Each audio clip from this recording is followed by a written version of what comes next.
Está con nosotros Fernando Villavicencio, candidato a la presidencia de la República por la lista 25.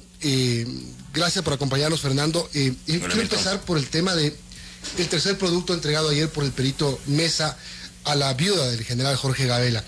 Primero, y la primera pregunta que le hicieron a la viuda es, ¿algo sorprende de esto? Buen día, estuve ayer por mi compromiso, por haber caminado con ella y con su dolor durante 13 años, y muchos de los que fuimos víctimas de ese régimen de terror, vimos ayer un pequeño faro, una pequeña luz. Lo que pasó ayer fue confirmar lo que ya Patricia había llorado durante 13 años, haber confirmado dos cosas: que los autores intelectuales de este crimen estaban al interior de las Fuerzas Armadas, y que obviamente el móvil del crimen era silenciar a quien había denunciado graves irregularidades en la compra de los 7 helicópteros DRUF. Es decir, silenciar a un ciudadano, a una autoridad que había estado denunciando un caso de corrupción. Eso es importantísimo y grave. O sea, un Estado que es capaz de matar a un ciudadano que denuncia un caso de corrupción. Lo otro es el nivel de encubrimiento que se revela. Porque claro, cuando aparecen los nombres queda en evidencia que el expresidente Rafael Correa conocía. Además, había un decreto firmado por él que le autorizaba exclusivamente a él, a Rafael Correa, a revelar el contenido del informe a la viuda del general Gabela. Y en el tuit que pone ayer Rafael Correa, él se pega un tiro en el pie, porque dice nuevas conclusiones. Es decir, él sabía las conclusiones del informe anterior, pero claro, es que él tenía que saberlo, pues. El único que podía tener ese informe y entregar a la viuda de Gabela era Rafael Correa. Por lo demás ya sabíamos la vinculación de los oficiales de la Fuerza Aérea, en particular del señor Espinosa, que estaba vinculado a negocios petroleros como Daniel Com y la compañía Minga. Nosotros igual publicamos varios reportajes.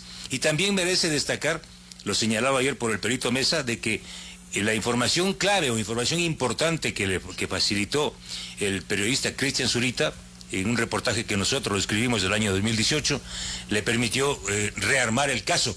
Esta información es importante porque, ¿cómo así información reservada de la Fuerza Aérea vinculada a la compra de los helicópteros DRUF acabó en manos del señor Cortés, del representante de la compañía Sumil? Porque fue él quien le entregó a Cristian Zurita. Bueno, después de todo esto, se puede pensar que sí se trabaja en el país para para evitar la impunidad, para luchar contra la corrupción. Bueno, queda claro que quien pelea, o sea, lo que hizo Patricia Ochoa de Gabela es un homenaje a la vida en este país. Muy pocas personas, ¿sí?, que han perdido a un ser querido, que han sido víctimas de una brutal persecución, como el caso de ella, porque hay una persecución, eso también quedó en evidencia, la persecución de organismos de inteligencia del Estado en contra de su familia. Se han fajado como Patricia Ochoa, y es ella la que ha entregado este homenaje a la vida y la lucha contra la corrupción y contra el crimen. Es muy, muy importante. Esto revela que cuando un país se sacude y pelea, es posible hacer justicia. Ahora está en manos de la Fiscalía General del Estado. Es la Fiscalía la que debe llevar adelante una investigación y el caso pasar. Estamos hablando de un caso de un crimen de Estado. Ahora, Fernando, ¿por qué quiero entrarme a este tema de la lucha contra la impunidad y la corrupción? Porque en parte de su oferta de campaña y plan de gobierno está este tema importante. Y ahora se me viene a la mente otro caso que está ahí ya desde el 2018, que es el tema de los periodistas del diario El Comercio asesinados por alias Guacho.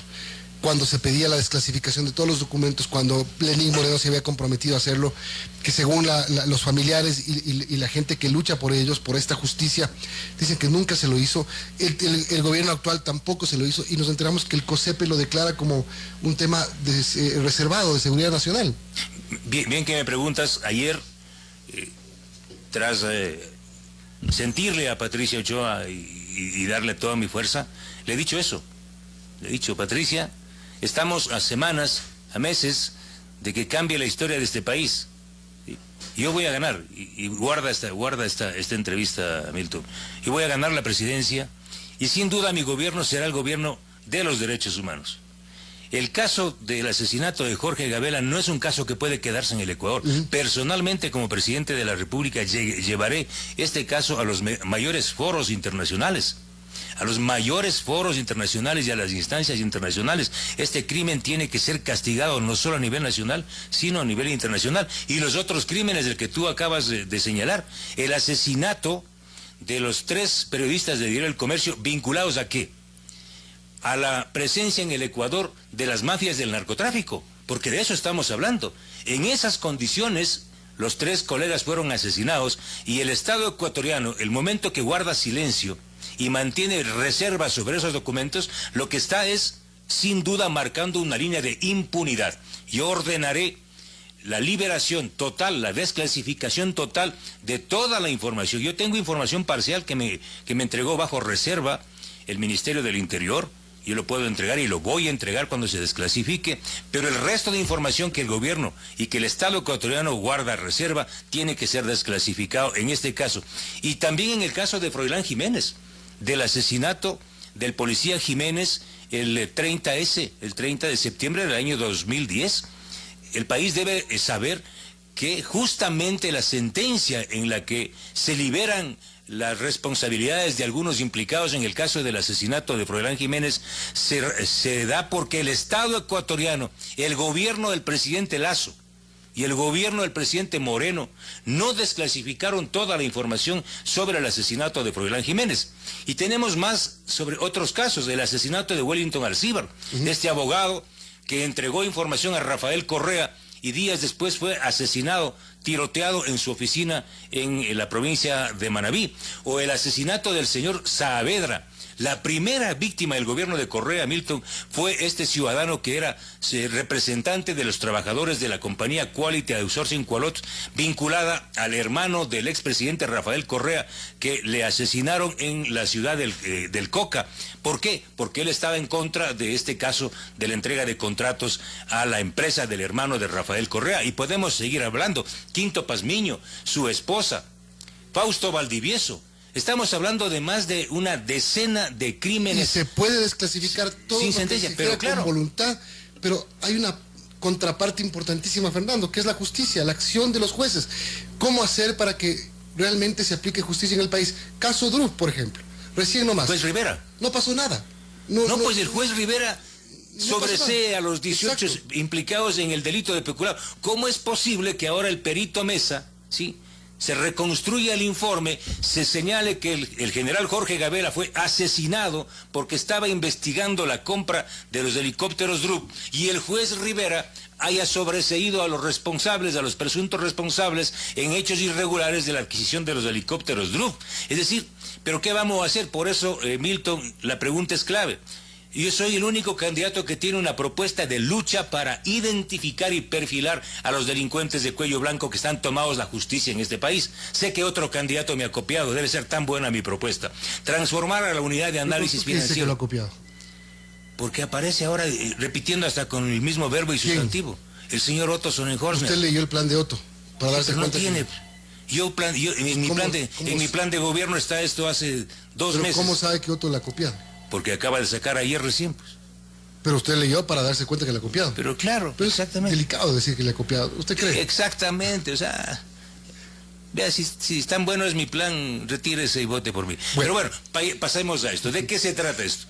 La unidad de análisis financiero y económico tendrá la responsabilidad en mi gobierno de perfilar a estos jueces. Este juez Rivera, por ejemplo, o los jueces de Manglar Alto, de Yaguachi, de Santo Domingo, que han emitido habeas corpus para liberar a delincuentes peligrosos, narcos o delincuentes de cuello blanco, tendrán que explicar a la justicia de dónde sacaron sus mansiones, sus casas, sus carritos de alta gama y sus cuentas bancarias. Si no lo pueden hacer, serán procesados y luego sus bienes serán confiscados. Este tema es importante. La UAFE es una dependencia de la presidencia de la República. ¿No sería, a ver, esto es primero, transformar la UAFE? Claro, fortalecerla. En un gran motor con asistencia internacional. Estamos hablando no de dejarla como está ahora, pues. ¿Y este no puede ser el vehículo para una intromisión en una función del Estado? No, porque nosotros, la UAFE, no se va a meter, tú sabes cómo funciona eso. Sí. La UAFE llega hasta un punto donde elabora un informe que se llama Registro de Operaciones Inusuales. Este registro de operaciones inusuales pasa a la Fiscalía General del Estado. La Fiscalía General del Estado tiene la obligación de, si encuentra irregularidades, iniciar procesos por lavado de activos, puede ser por enriquecimiento ilícito u otros. Y aquí viene el lado civil, el lado parlamentario. Por eso es importante elegir bien, estimado Milton, tener un buen bloque parlamentario y recordar, no perder la memoria. ¿Cuál fue el partido que no quiso aprobar la ley de extinción de dominio en la Asamblea Nacional? El correísmo, ¿verdad? El correísmo y sus aliados. Tenemos que aprobar la ley de extinción de dominio, ¿para qué? En el plano penal los jueces serán identificados, pero en el plano civil, con la ley de extinción de dominio, vamos a quitarle los bienes mal habidos. Se necesita un bloque importante. Hay casi 70 destituidos, asambleístas destituidos por el presidente Lasso, que están en las listas para buscar volver. En las listas están los mismos. ¿Cómo hacemos para que no se repita la misma? Al menos tres legisladores que no pagan las pensiones alimenticias de sus hijos. O sea, ¿cómo un legislador, cómo un ciudadano que no le quiere pagar a su hijo la leche, el desayuno, la escuela, tiene la audacia y la osadía de intentar nuevamente llegar a la Asamblea Nacional para hacer leyes a favor de los niños? Por favor, ¿cómo es posible que 16 legisladores que tienen glosas confirmadas, la mayoría correístas, 17 con informes con responsabilidad penal por robo de fondos públicos o peculado, pretendan volver a la Asamblea Nacional? Entonces, si tiene algún sentido, Milton, si tuvo algún sentido la muerte cruzada de la cual yo me siento orgulloso, por favor, yo le pido al electorado, no vote por estos mismos delincuentes y permita que gente buena, gente distinta vaya a la Asamblea Nacional. Estamos hablando con Fernando Villavicencio, candidato a la presidencia de la República por el movimiento Construye Lista 25. Vuelvo al tema de la UAFE. Primero, le dejaría sin piso a la Secretaría Anticorrupción de la Presidencia. Absolutamente. O sea, se elimina.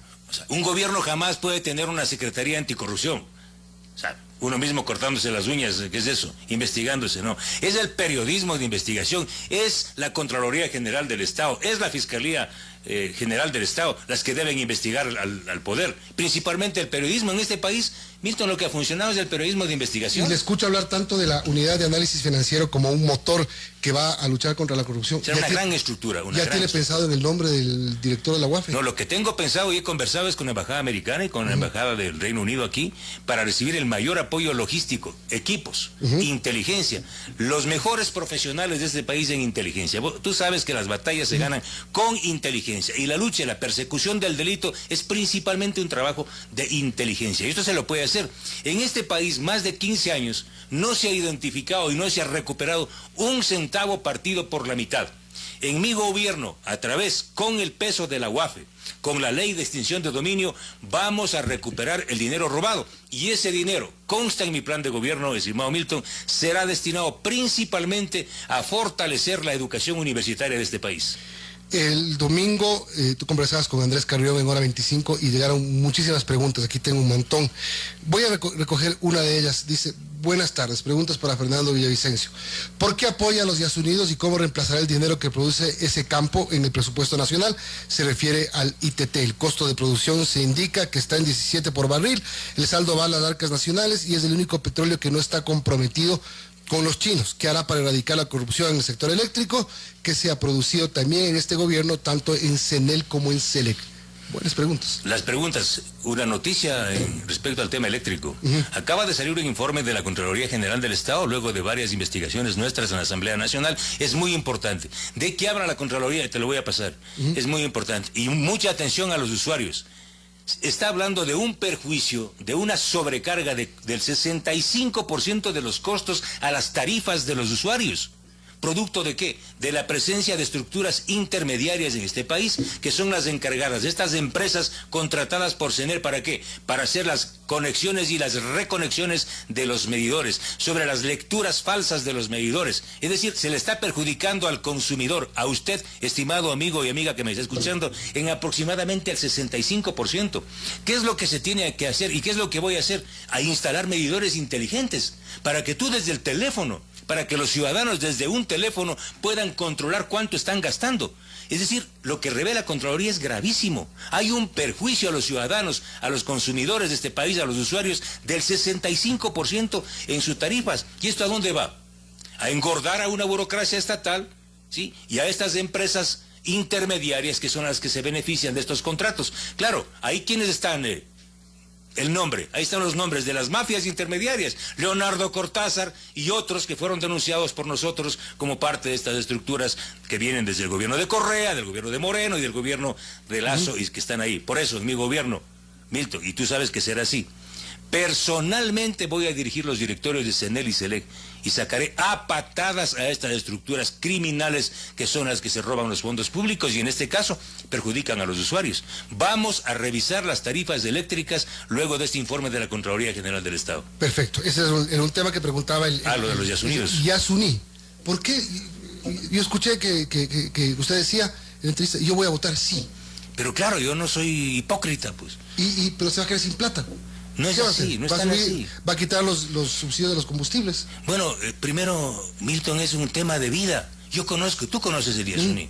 O sea, alguien que conoce el Parque Nacional Yasuní, que sabe la importancia para la conservación de la naturaleza y de la vida en este planeta, de la zona de biosfera más importante, o sea, es imposible apostarle a la destrucción de esta maravilla ambiental. Es imposible. Segundo, ¿ha causado impacto la operación petrolera en el Yasuní estos 10 años? Es que no es un tema que se pueda medir en lo inmediato. ¿Por qué? Mira, esta zona es de humedales. Existen estructuras de agua dulce subterráneas que están conectadas en ciclos geológicos que no son como los ciclos de vida normales nuestros. En ciclos geológicos se están unificadas el agua de la superficie como el agua subterránea. ¿Qué es lo que pasa? El país tiene que saber primero esto. El gobierno de Correa le mintió a los ecuatorianos al decir que había 1.000 millones de barriles de reservas probadas. En realidad, el informe actualizado que está en mis manos habla de 460 millones de barriles de reservas probadas. Es decir, menos de la mitad.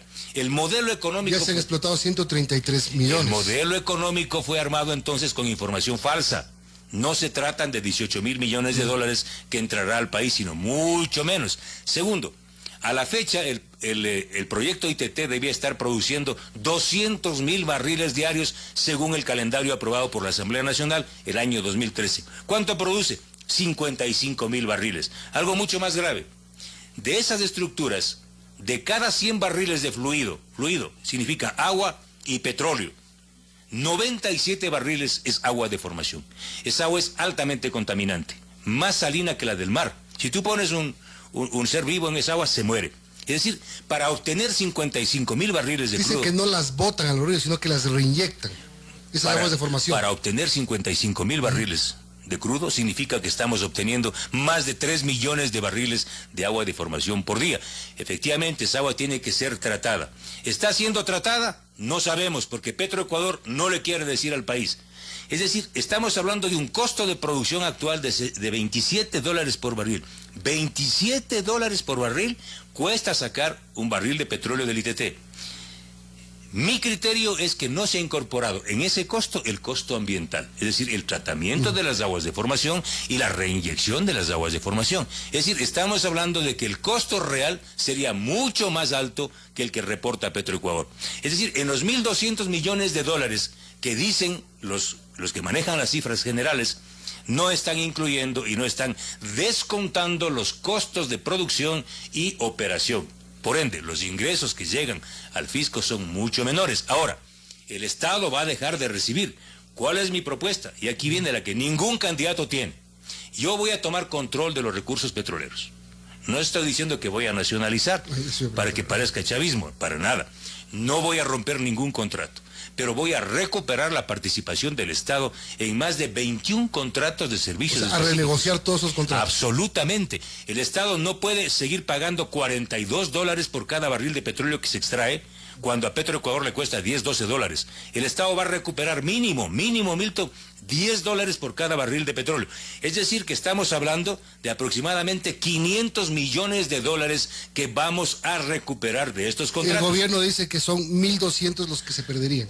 Anualmente. No es. Yo le escuché decir a usted 600. Aproximadamente. Ok, digamos que recupera 500 y ya. Entonces soy el único candidato que tiene una salida frente al triunfo del sí. ¿Sí? Si gana el sí, aquí están los recursos alternativos que van a reemplazar a aquellos que dejen de llegar. Pero es una salida chiquita porque, a ver, pongamos el escenario. Fernando Villavicencio gana la presidencia, se posesiona a finales de noviembre, ha ganado el sí en la consulta, llegó el fenómeno del Niño, tiene que parar la explotación en el Yasuní, y no solo eso, tiene que invertir en desmontarla.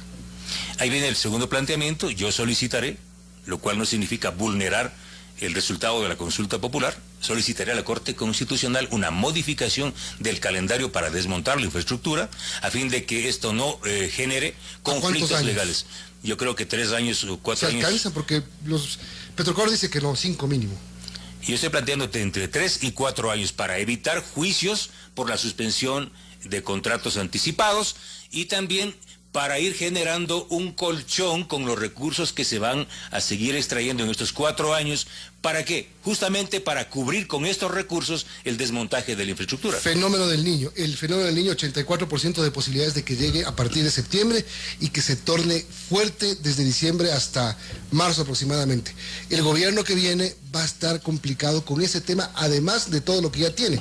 ¿De dónde y cómo enfrentarlo? Bueno, el gobierno siempre está complicado. Mira, lo primero, Milton y amigos, y esto no es demagogia ni politiquería, un liderazgo tiene que jugarse, y es en los momentos de las mayores tragedias y dolor donde se prueba el liderazgo. Y a mí me verán no sobrevolando y tomándome fotos desde los helicópteros, sino ahí con la gente. En la primera línea de combate estaré ejerciendo eso, la solidaridad. Segundo, existen al menos 2 líneas de crédito en marcha con el BID para enfrentar estos eventos. Entiendo que la una es una línea de $600 millones, pero existen 300 millones, y justo tengo aquí, porque he pedido esta información a Banco Ecuador, $300 millones en líneas de crédito que serían inmediatamente abiertas para atender a quienes, a los productores pequeños y medianos del sector agrícola y ganadero. ¿Por qué? ¿Qué es lo primero en una catástrofe como esta que se presenta? Atender la mesa de los ecuatorianos. Y el principal problema, sin duda, es el problema de los productos básicos como el arroz. Sí, hay que evitar que el arroz sea objeto de la intermediación y del acaparamiento como en este momento estamos llevando adelante. Se está llevando adelante. Segundo, estas líneas de crédito al 1 y al 2% para los productores pequeños y medianos del sector rural. Es supremamente importante. La entrega y la concesión de las vías al sector privado. El Estado no puede seguir. Este rato estamos prácticamente como si estuviésemos impactados por el fenómeno del Niño. El sistema vial del Ecuador es una catástrofe. Mi propuesta es entregar al sector privado las principales vías del Ecuador para reconstrucción y construcción de las mismas. Segunda, la movilización de los GATS, articulados con las Fuerzas Armadas y la Policía Nacional. El Ministerio de Finanzas tendrá que despachar inmediatamente todos los presupuestos que están retrasados a los gobiernos autónomos descentralizados de las áreas que sean impactadas. Es decir, no hay argumento alguno para no enfrentar con valentía y solidaridad lo que se viene. Y segundo, el aporte internacional. Tenemos que terminar. ¿Cómo está la calle? ¿Qué se siente? La calle está bien, yo estoy ahí. Claro, en esta campaña anticipada, ¿qué toditos están haciendo? No, los otros no salen a la calle. ¿Ah? ¿Dónde están? En fotos el único que está con la calle y con las masas. Todos están haciendo campaña anticipada. Bueno, campaña sí, pero el único que está con la gente y levantando ciudades es Villavicencio, Don Villa, como me dice. ¿Y cómo siente ese apoyo? Bueno, ahí está en la calle. Yo seré el presidente de la República y lo va a ver. Bien, gracias por acompañarnos hoy, Fernando.